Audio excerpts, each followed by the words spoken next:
ChatGTP ya laying ground ku AI kiki osobola okukola. Yes, mbaniza mu YouTube video eno, mu video enda kubalaga ChatGTP kiki kyosobola ogikozesa, osobola okuleetinga ati account, biki tusuubira mu AI maaso eyo, AI kyesinga okubeera katawe mwaka guno, pose era nekira nyinza okubalaga source code on how you can make your own image generating AI, so stay tuned. Pose nekira share video eno ku mukwano gwo katutandikirewo. First of all, so creating a ChatGTP account, so genda mu Chrome browser yo oba tolina ChatGTP account, and game ChatGTP during the loading. So ChatGTP is a project under the OpenAI.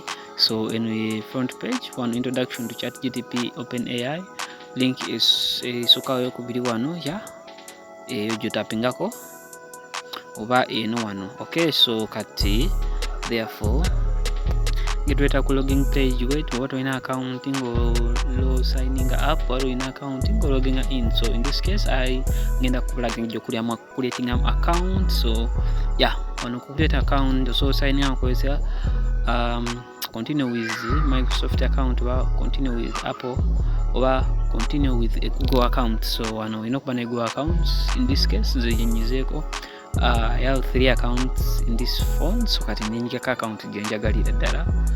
Once that is done,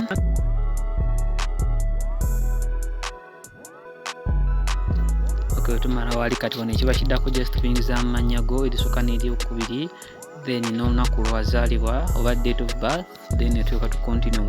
Birina okuba nga bimatchinga ne Google account biwateekayo, so just nzi wano kyusiza mukyusa first name and my last name. Okay,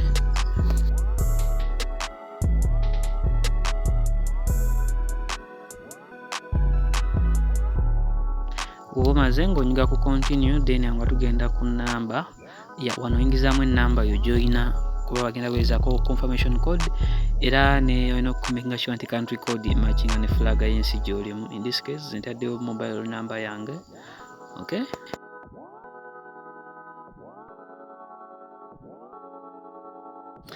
bakuwaayo just a quick example confirming nti you are a real human. Afterwards ngeri verifying nga bwe baweereza code. However, bw'oba enamba gy'oyingizaamu nga eri incorrect nga nze bw'olaba country code, then nenzizaako 7 mbadde ngimisinze, so nengiteekawo, then nenziramu nendusendinga.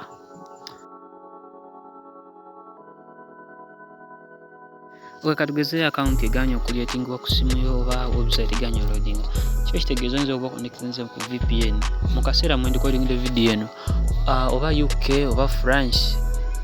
ChatGTP bagibanningayo for data breach concerns.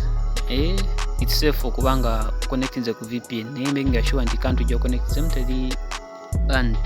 Okay, yes, eno interface nga bwefaanagana eya ChatGTP. Jukira nabagambi ChatGTP sokugikozesa ekintu kyonna kyetwagala. Wenjogera tuli ku chat number 1. So okay, question gyensoso ogibuuza, what is your best relationship advice you can give me as a guy?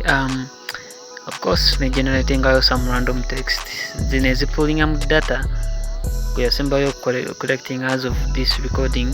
So welcome. Okay, welcome. Put yourself in your partner's shoes. Try to understand their perspective even if you don't agree. Honestly, si wabi kusinzira ku data nti bino na bimpa ebicollectinga mu mawulire, mu magazine, mu butabo. Anyway, tugenda question eddako.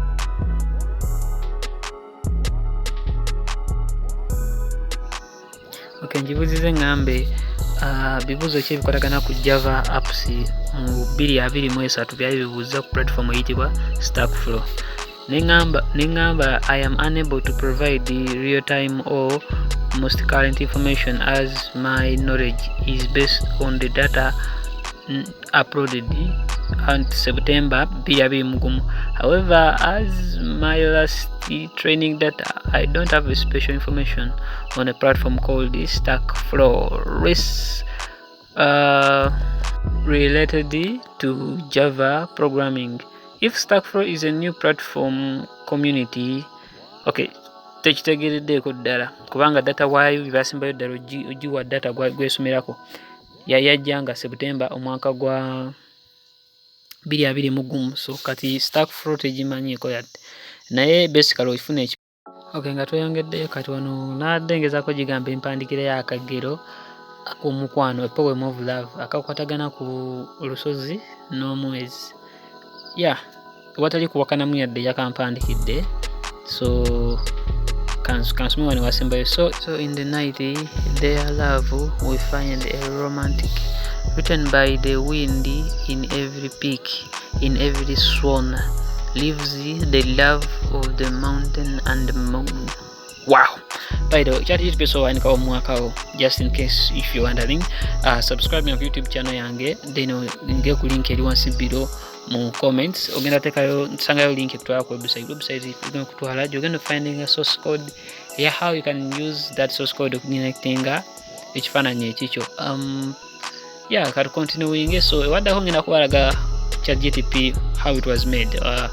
Basically, okay, Wikipedia egamba ChartGTP large language model yakolebwa aba OpenAI ne launching wanetandikibwawo ne release netandika okukozesebwa abantu mu November nga 3, 2022. Ekyewuunyisa nno bagiwandika mu Python chatbot and large language model generating ebigambo yadde bagyongera mu ChatGTP 4. So mu June nga 2023 yakula, yafuuka software ekyasinze okukula ku speed mu byafaayo. Yaweza miliyoni 10 ez'abakugikozesa nga bajja buli lunaku, ne bakolera aba OpenAI company yagikola, ne bakolera miliyoni 29 biliyoni 29 eza dola mu mwezi ogugumu. Eyo ChatGTP. Kati ngenda kubanyonyola terminology engeri gye yajjamu okukolebwamu. Bagiwanga ebigambo biri mu text, kwegamba emboozi z'abantu, bibuzo ki ebisinga okubuuzibwa abantu, ababiddangamu batya, ne bagiwa obutabo, ne bagifeedinga ku butabo, amawulire, magazines, ebintu ng'ebyo, articles ezibeera ku internet, blogs bye bagifeedinga ne bafunamu ne bagikyusakyusa ne bagikolamu kye baagala. So buli lwe bekuddamu ekibuuzo tekuddamu nti emanyi nnyo, naye efuna ku ebyo bye baabuuza edda n'ekufunya answer entuufu n'ekuwa. Nga bonna searchinga ku Google ekintu kyonna naye bwetyo bw'ejja okukola, ejja kufunamu ebyo bye yayiga oba bye bagitendeka okusobola okuddamu obulungi. Video eno saagadde wanvu naye mbadde nkyasobola okuwulira ngeri ki gye baagikolamu. Ekitegeeza nti ngenda kwongerezaako video endala mukuwulire AI ki ezigoberera nga zakola z'amaanyi oba robot ki. Okay? Subira mu video eddako eyo. Mpozi nekya subscribe my YouTube channel yange. Following o like ngo sharing ne mukwano gwo. Mwebale nnyo mwebale ddala waddewo paka wano wentuuse.